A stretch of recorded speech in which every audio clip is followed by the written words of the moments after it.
Assalamualaikum warahmatullahi wabarakatuh. Assalamualaikum Ya, warahmatullahi wabarakatuh. nama saya Arif. Kebetulan saya asal dari Medan, Bu ya. Masya Allah. Alhamdulillah atas izin Allah sekarang ada di perantauan di Batam, ada di Botania, Bu ya. Eh, dari yang tadi Buya paparkan memang secara pribadi itu saya alami, Bu ya, dalam hal bingung kita, Bu ya, dalam hal membedakan antara teman-teman di dalam kita ada dalam satu grup WhatsApp itu. Dalam satu grup itu ada memang yang berselisih pendapat dalam hal pendapat ulama. Tapi dalam hal ini kita sebagai penonton, ya bisa dibilang begitu, Bu ya, kita bingung, kita sebenarnya ada di posisi mana. Padahal sebenarnya yang mereka sampaikan itu adalah bisa dikatakan benar begitu, Bu ya. Tapi dalam hal ini memang kita sebagai penonton susah untuk mendukung, karena dua-duanya sama-sama amar ma'ruf nahi mungkar, sama-sama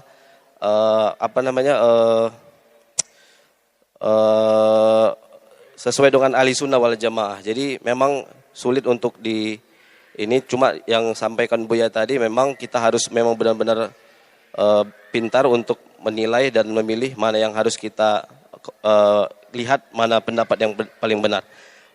Buya, izin bertanya saya terkait dengan tadi penanya sebelumnya bahwa sudah berada di dalam majelis Al-Bahjah.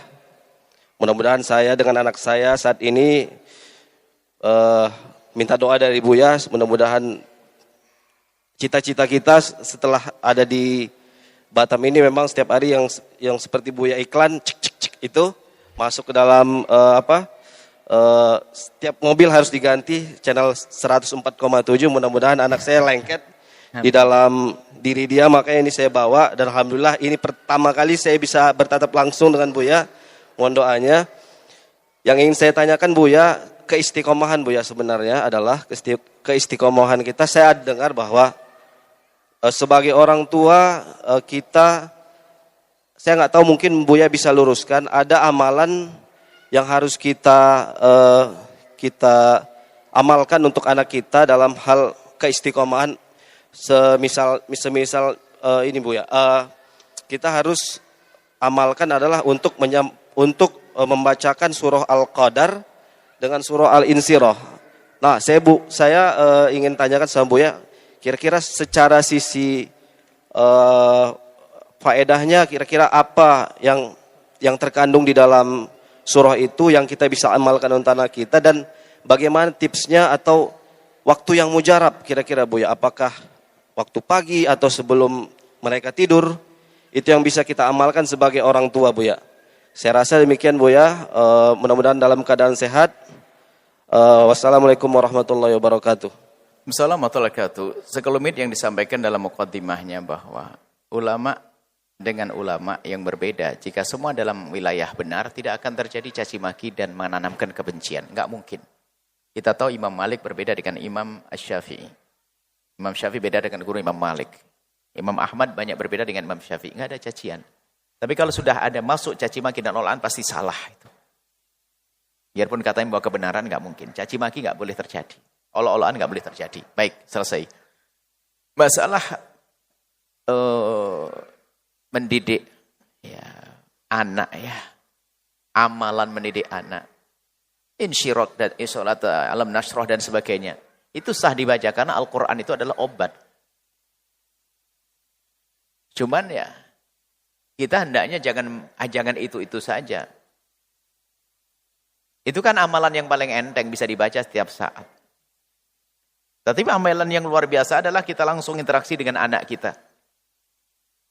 Perilaku kita dengan mereka. Ya, obrolan kita dengan mereka. Kita tanamkan di pikiran mereka selera-selera yang menuju kepada syariat. Artinya apa? Membiasakan mereka kepada kebaikan. Kalau dalam bahasa sederhananya adalah paksa anakmu menuju kebaikan dengan cara yang tidak terpaksa. Kalau Anda memondokkan anaknya itu adalah paksa anakmu dengan cara tidak terpaksa. Bagaimana? Digiring. Digiring sampai dia minta sendiri, kan dipaksa dengan cara tidak terpaksa. Jadi kita arahkan dari dini. Kita mau ke bawah kemana? Kalau kita pengen anak pengen jadi dokter, dari kecil sudah harus diajarkan senang tentang kerawat orang, medis dan sebagainya. Wong selama ini dia hanya senang seni, atau ya suruh beda kedokteran, stres dia, kan begitu. Jadi bawa ke arah yang kita inginkan dari dini. Bagus yang Anda sampaikan suruh dengar radio, memang begitu caranya. Dengar radio Islami, radio dakwah, itu ada seruan, televisi, Al-Bahjah TV dan seterusnya. Ya memang itu adalah salah satu cara. Anda hadirkan majelis, jangan dianggap sepele, anak-anak kecil. Kita senang, bayi-bayi orok dibawa ke sini. Memang akalnya belum paham, tapi rohnya dengar dia. Mendidik itu dari dini, begitu dibawa anak-anak kecil. Dia nggak paham. Bahkan saya tidak pernah terganggu dengan cerewetnya anak kecil. Ibunya saja kalau cerewet saya baru marah. Kalau anak kecil gak ada masalah. Saya tidak bakal terganggu kok. Nah ini, biasakan ini antara cara mendidik. Kemudian hal lain lagi, yang sering dilupakan oleh orang adalah hadis Nabi Allah fi aunil abdi makanal abdu fi auni akhihi. Pedulilah dengan anaknya orang, maka anakmu akan dijaga oleh Allah. Peduli dengan serius dengan anaknya hamba-hamba Allah. Itu adalah ilmu pantulan dahsyat. Orang egois. Ada orang pengen anaknya paling pinter, paling alim, paling hebat, paling tenar, mungkin bisa jadi ustadz paling. Ada egois kadang-kadang kalau kita hanya ngerawat anak kita sendiri. Apalagi dia diberi kekayaan, bisa sekolahkan di mana saja. Egois. Tapi kita rubah. Pedulilah dengan anaknya orang, maka lihat Allah yang akan menjaga anak kita sesuai yang dijanjikan oleh Allah melalui lisan Rasulullah. Allah fi aunil abdi makanal abdu fi auni akhi. Allah akan menolong seorang hamba yang peduli dengan orang lain. Misalnya peduli dengan para santri, maka anak kita akan ke bawah. Biarpun seandainya mereka tidak tinggal di pondok pesantren, maka rohnya roh pesantren. Karena apa? Kita sudah menolong anaknya hamba Allah, maka janji Allah, Allah akan menolong anak kita. Itu amalan yang sangat dahsyat, tapi sangat dilupakan oleh hamba-hamba Allah. Wallahu a'lam bishawab.